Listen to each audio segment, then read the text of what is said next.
How can you feel totally safe? Definitely with Perenio. The device will report even the slightest danger when smoke particles get inside the smoke detector. Everyone will hear a loud signal.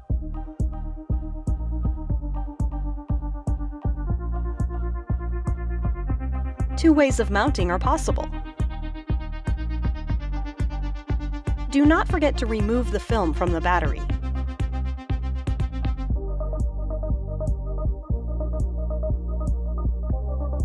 Install the Perenio Smart mobile application, register a new user account, enter your name, password, and your country of residence. Then wait for a confirmation email. Click the plus icon in the Devices tab to activate the smoke sensor. Start the sensor's search. Press and hold the reset button until the LED indicator starts blinking. Wait for the LED to switch off. Then press and hold the reset button again until it starts blinking.